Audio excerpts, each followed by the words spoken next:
Halo ayah bunda, kembali lagi di channelnya Rama Najwan. Pada kesempatan kali ini Papa Najwan ingin berbagi informasi mengenai cara mencegah bahaya stunting pada anak. Video ini dapat didapat dari pelatihan Papa Najwan tentang stunting. Yuk simak video ini bersama-sama ayah bunda.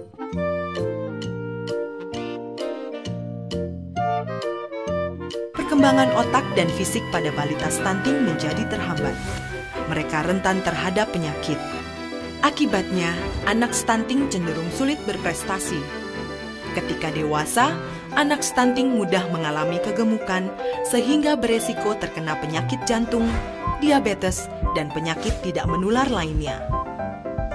Kelak di usia produktifnya, anak stunting berpenghasilan 20% lebih rendah daripada mereka yang tumbuh optimal.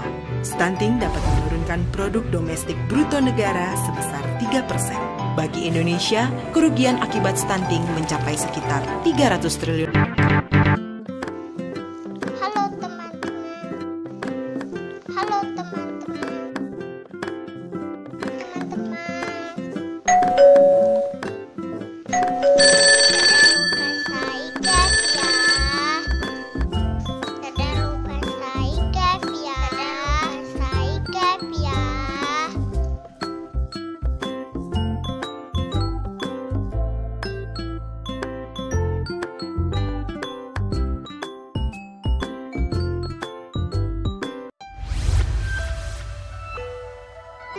Bahaya stunting mengancam anak-anak dan bangsa kita.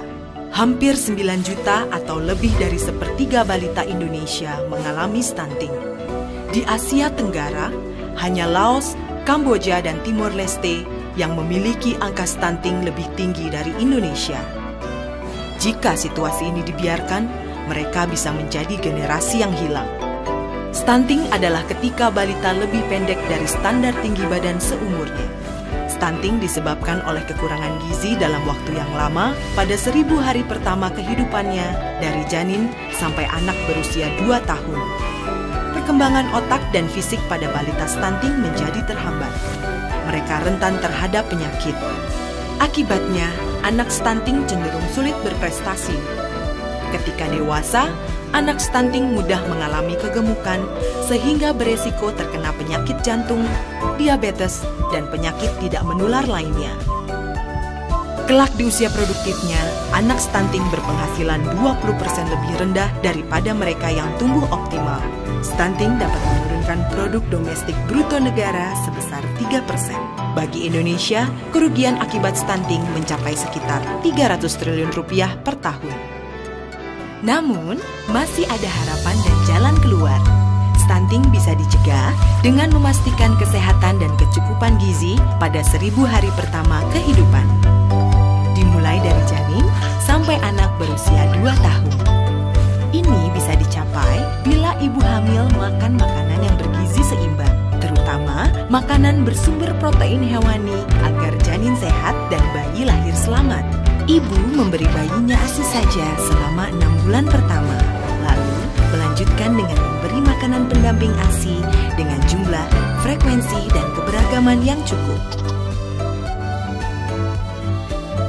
Mereka juga harus tinggal di lingkungan yang bersih, di mana setiap orang menggunakan jamban sehat. Agar kondisi ini terwujud, keluarga dan masyarakat perlu dukungan. Pemerintah perlu merevitalisasi posyandu sebagai sarana pendidikan gizi dan pemantauan tumbuh kembang balita. Melatih para petugas kesehatan dan kader agar mampu mendidik masyarakat. Memberi tablet tambah darah untuk ibu hamil, serta vitamin A dan obat cacing untuk balita. Memfasilitasi masyarakat agar setiap keluarga memiliki dan menggunakan jamban sehat, serta mendidik masyarakat agar dapat mengolah dan menyimpan air minum yang aman. Semua program ini adalah investasi yang sangat menguntungkan. Jika angka stunting dapat diturunkan, pertumbuhan ekonomi bisa ditingkatkan. Investasi untuk mencegah stunting menjanjikan keuntungan 48 kali lipat. Artinya, jika Kita berinvestasi 100 juta saja, keuntungannya bisa mencapai 4,8 miliar.